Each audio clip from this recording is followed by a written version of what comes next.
Assalamualaikum warahmatullahi wabarakatuh. Halo semuanya, perkenalkan saya Restam Askarina dari semester 6 kelas I. Pada kesempatan kali ini saya akan menyampaikan materi pembelajaran yang ada pada kelas 4 sekolah dasar, materi pelajaran IPAS pada bab 2. Nah, pada bab ini kita akan membicarakan mengenai gaya, macam-macamnya, dan pengaruhnya terhadap suatu benda. Teman-teman tahu nggak sih, kenapa meja itu dapat berpindah tempat dari satu tempat ke tempat yang lain? Kira-kira kenapa ya? Untuk dapat menjawab persoalan ini, yuk simak baik-baik penjelasan mengenai gaya dalam video ini. Marilah kita simak bersama penjelasan mengenai gaya yang terjadi di sekitar kita. Apa itu gaya? Gaya adalah dorongan atau tarikan yang dapat menyebabkan suatu benda bergerak, berubah bentuk, atau berhenti bergerak. Gaya dapat membuat benda yang diam menjadi bergerak atau benda yang bergerak menjadi berhenti. Jadi ketika ada benda yang bergerak kemudian berubah bentuk atau benda yang bergerak tiba-tiba berhenti, itu disebabkan karena adanya sebuah gaya yang terjadi pada benda tersebut. Nah, gaya apa aja sih yang ada di sekitar kita? Marilah kita mengenal macam-macam gaya. Yang pertama, gaya otot. Gaya otot adalah gaya yang dihasilkan oleh otot manusia atau hewan. Karena tumbuhan itu tidak memiliki otot ya teman-teman, jadi hanya manusia dan hewan saja. Nah, gaya otot ini digunakan seperti pada saat kita mendorong meja atau menarik tali. Seperti pada gambar itu ada dua orang yang sedang bermain permainan tradisional, yaitu tarik tambang. Pada permainan tarik tambang itu memanfaatkan gaya tarik dan gaya otot. Selanjutnya ada gaya gravitasi. Gaya gravitasi merupakan gaya tarik bumi yang membuat benda jatuh ke bawah atau ke pusat bumi. Semua benda yang ada di bumi ini jika jatuh pasti arahnya ke pusat bumi karena di bumi memiliki gaya yang bernama gaya gravitasi. Nah, selanjutnya ada gaya gesek. Gaya gesek merupakan gaya yang terjadi ketika dua permukaan benda saling bergesekan, seperti ketika kita menggosok tangan atau mendorong meja.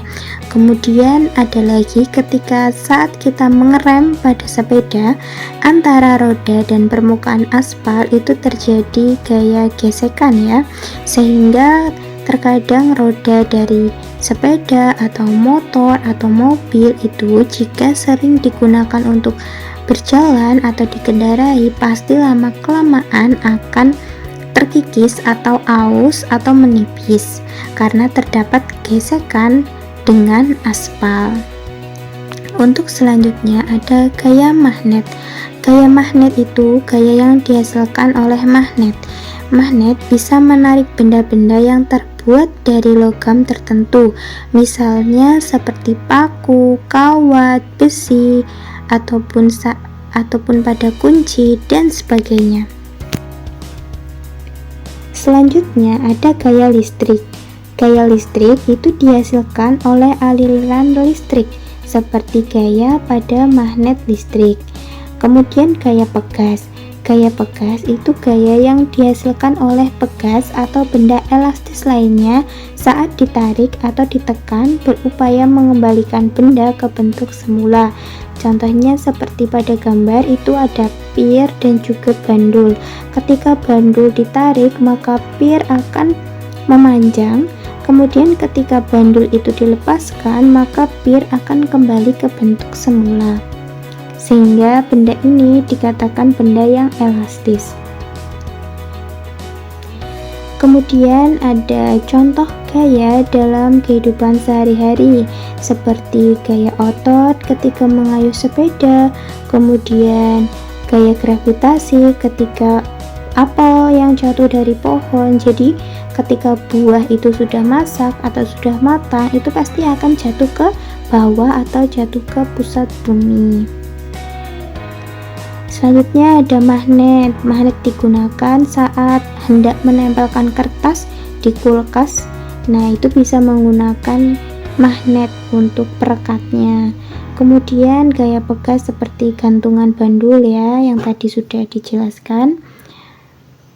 Kemudian gaya gesek, itu pada roda kereta belanja bergesekan dengan lantai. Nah, gaya gesek ini dapat membuat kereta itu bergerak lebih lambat jika permukaan lantainya kasar. Jika gaya geseknya terlalu besar, akan lebih sulit untuk mendorong kereta. Nah, kemudian gaya pegas. Ketika seorang melompat di papan loncat, papan akan melentur ke bawah karena gaya pegas, lalu kembali ke posisi semula dan mendorong orang tersebut ke atas. Di sini ada contohnya, ini ada seorang anak yang sedang bermain trampolin. Trampolin itu kan mengandung pir, jadi ketika anaknya itu loncat ke bawah, maka bagian papannya itu akan melentur ke bawah. Namun hal itu juga ketika papan dari trampolin ini itu kembali ke posisi semula, maka akan mendorong anak tersebut sehingga anaknya akan seperti terlempar ke atas gitu. Nah, kemudian selanjutnya ada pengaruh gaya pada benda. Yang pertama ada mengubah gerak benda. Gaya itu menggerakkan benda yang diam. Jadi benda yang tadinya diam ketika kita beri gaya, maka akan bergerak, seperti pada delman yang ditarik oleh kuda. Ketika kudanya itu berjalan, kuda memanfaatkan gaya tarik, maka delman secara otomatis akan ikut tertarik bersamaan saat kuda itu berjalan.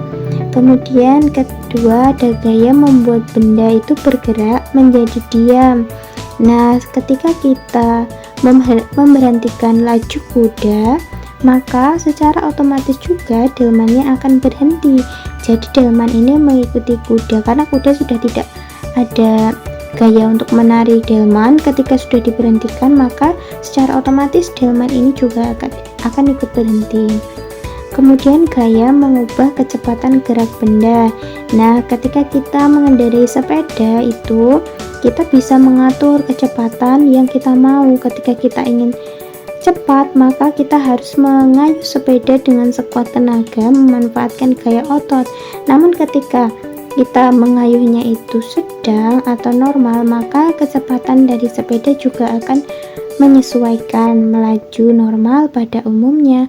Kemudian gaya mengubah arah gerak benda. Gaya ketika kita sedang menendang bola, maka kita akan mengubah arah gerak bola, misalnya ketika menendang ke atas, ke samping, ataupun ke belakang. Kemudian gaya juga bisa mengubah bentuk benda. Gaya itu membuat benda berubah bentuk, seperti memipihkan adonan dengan roll, atau seperti memainkan plastisin atau huas. Itu di situ terdapat gaya, yang mana gaya itu dapat mengubah bentuk benda. Karena ketika kita bermain plastisin, kita kan membuat macam-macam benda. Nah, dari situ gaya itu dapat mengubah bentuk benda. Terima kasih. Sekian penjelasan dari gaya yang terjadi di sekitar kita. Sampai jumpa lagi. Nah, itu dia penjelasan mengenai gaya yang terjadi di sekitar kita. Pada penjelasan tadi, kita juga sudah mengenal mengenai macam-macam gaya dan juga pengaruhnya terhadap suatu benda. Jadi gimana teman-teman? Sudah tahu belum jawabannya? Mengapa meja bisa berpindah dari suatu tempat ke tempat lain? Pastinya sudah tahu ya. Nah, bener banget, meja itu berpindah karena adanya suatu gaya yang terjadi pada benda tersebut. Gaya apa ya kira-kira? Nah, ya, meja itu bergerak karena adanya gaya dorongan. Ketika seseorang mendorong meja, maka meja tersebut akan bergerak dari suatu tempat ke tempat yang lain. Nah, sekian penjelasan materi pada video kali ini. Semoga bisa bermanfaat bagi teman-teman semua. Wassalamualaikum warahmatullahi wabarakatuh.